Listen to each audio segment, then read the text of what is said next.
Good morning, Wall Street winners. It is Tuesday, October 22nd, and we've had some earnings come in, and we have more coming out today. So let's have a review or take a look at what's going on in the markets. As we go into the open, we're about an hour out. Everything in the three US indices is in the red. So starting off with another red start to the day.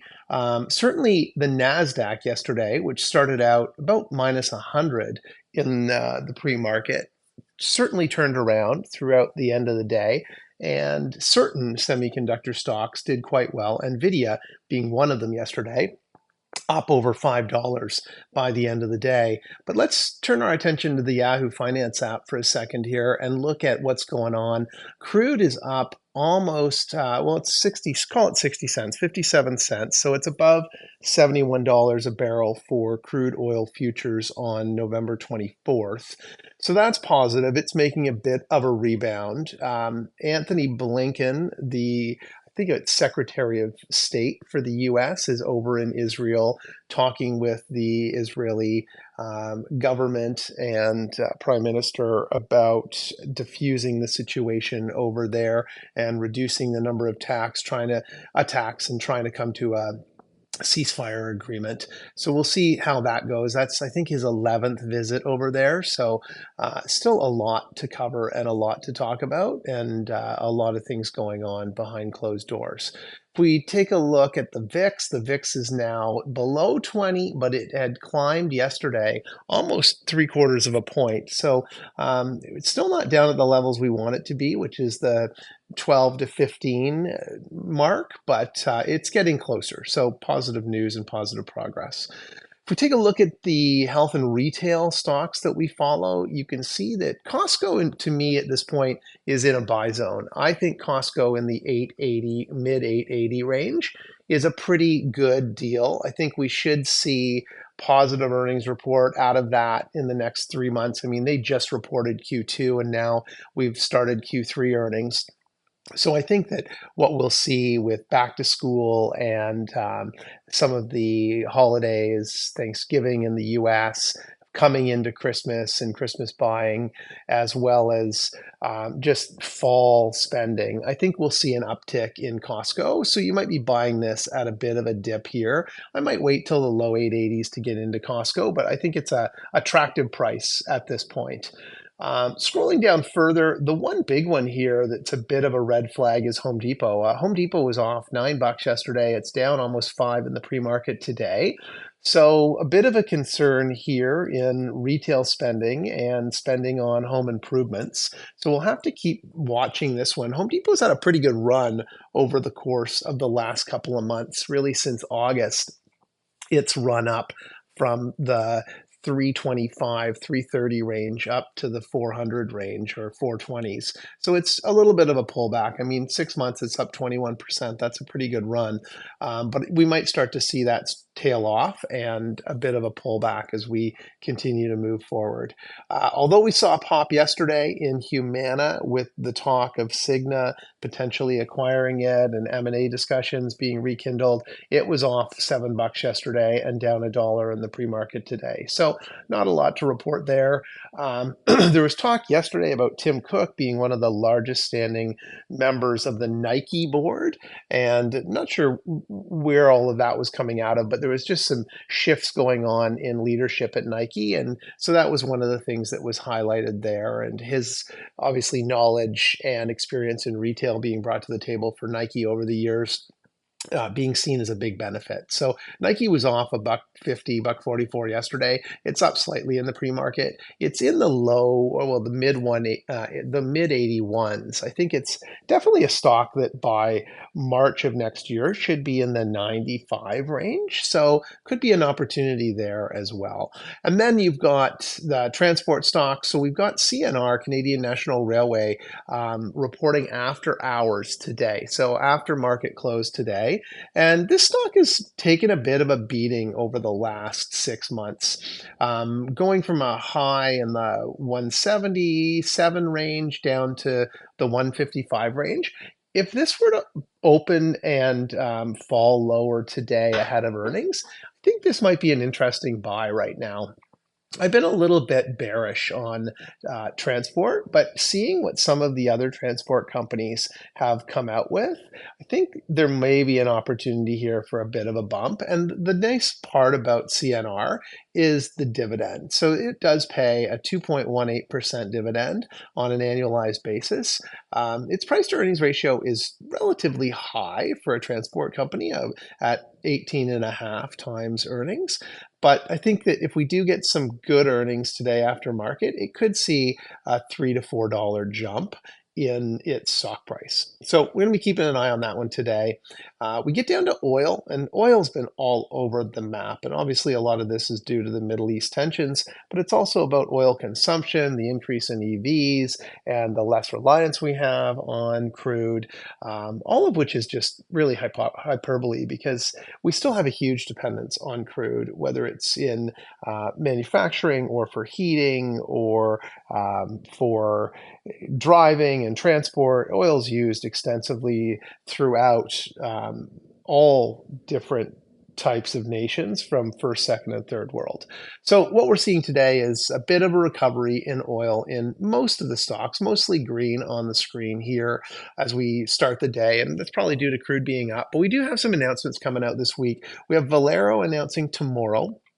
And I think at 135, 136, Valero is a very attractive price going into earnings. Now, their earnings are going to be nowhere near where they were last year when they peaked out, as all oil companies did, and had record-setting earnings, but at a less than 8% or 8 times price to earnings ratio, 7.67 times price to earnings. I think it's a steal in terms of where it's priced right now. You look at the slide rules up here under key statistics where its high for the year is 184, almost 185. Its low is 119, almost 120. So we're closer to the low than we are to the high. And this stock definitely peaked earlier in the year and has come off those highs.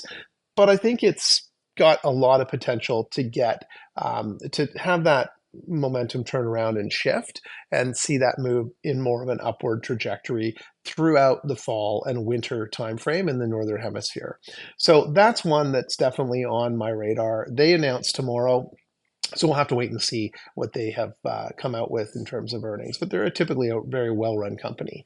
NVIDIA had an incredible day yesterday, and hence NVDL had an incredible day. It's almost at $80 a share. This only a month ago was at $45. So if we look back to the September timeframe, you're looking down below 52. If we look at 6 months, this thing was down here on September 5th, it was 46.48. So September 5th and 6th, if you were to have bought that and waited just over a month, maybe a month and a half, you would have pretty much doubled your money at this point in NVDL. So it's had a good run since that pullback.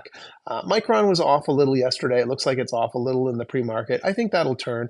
Micron's going to come back to be a 140, 150, $150 stock by the end of this year. You've got Apple, which has had some positive news. I'm waiting for a pullback on Apple to make a purchase into that. I don't own any Apple currently. CRM's kind of hit that glass ceiling at the 291 range. So we've got to wait to see if it can break through there.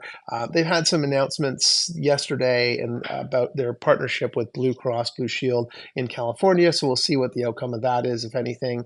And then we're going to start to hear from some of the cybersecurity companies. I think we're going to have some positive results coming out of these. So the likes of Palo Alto, Cloudflare, and CrowdStrike. So these are definitely on the radar for next week and the week after.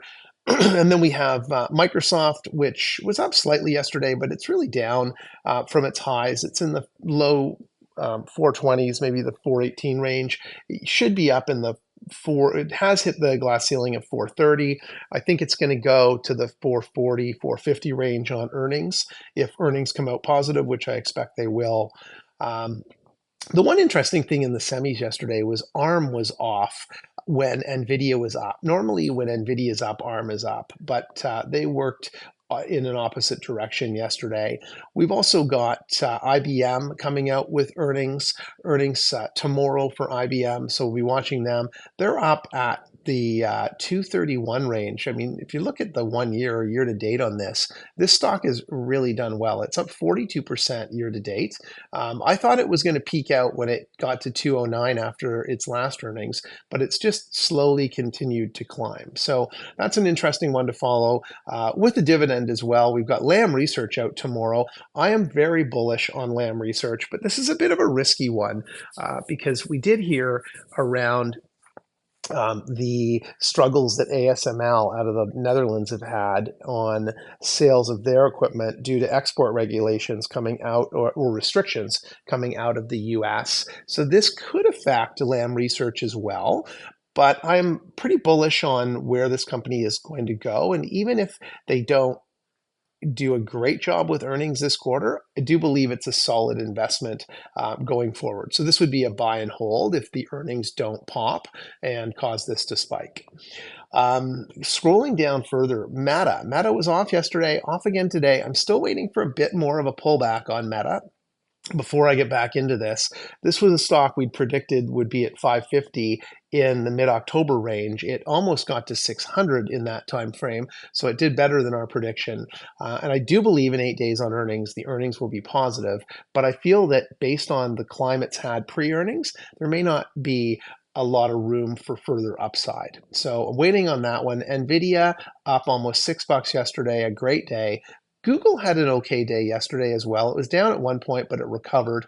I do think that Google, which reports in 7 days, will have some outstanding numbers. Obviously very well positioned, although viewed oddly enough as the underdog in AI right now, even with its amazing history and success as a company historically, but it is down in the 165, 166 range. And I've been loading up on Google, hoping that this will have some great results in 7 days on earnings and that we'll see a nice jump towards the 185, 190 range, which I think is kind of more of a fair valuation of this stock. If you look at the PE here at 24 times, I mean, this is trading at what some bank stocks and transport stocks are trading at, and it has way more potential, generates way more cash flow, and has way more eyeballs on it.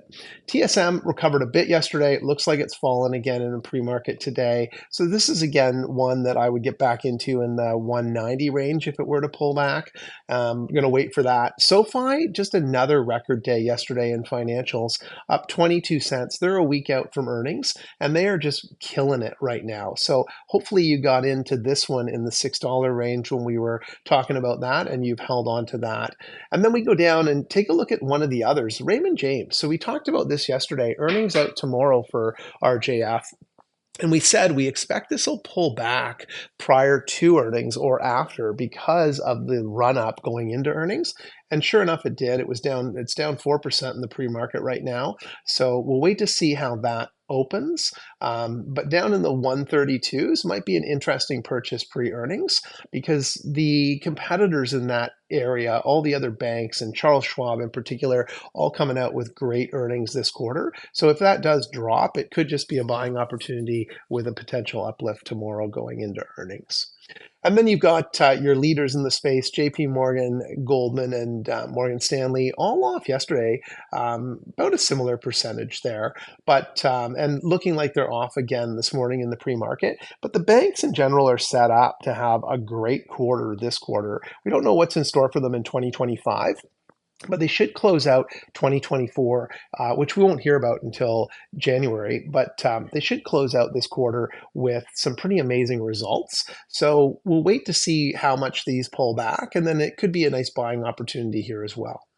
So that's where we are today. Last thing to cover is Bank of California. Missed that one, sorry. Bank of California announced today, and they had some positive results. I mean, they had a loss for the quarter of a penny a share, which compared to last quarter when they had a gain is obviously a negative, but they did were able to sell some significant amount of debt on their books that they had, and that allowed them to make some balance sheet changes. Now they're going to take about I think a 40 million dollar loss on that, but it's going to help them out from a capitalization perspective.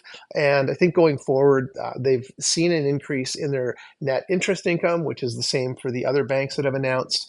And so the results here aren't as positive as they were for, say, M&T Bank or some of the other regionals, but I think they are still fairly positive, and we do see a bit of a bump, up 1% in the pre-market here. It was up a lot more earlier. It was up 90 cents as opposed to 15 cents, but it is pulled back. So we may see that spike up again on open, but it looks like this bank has turned the corner, and going forward, it's well positioned.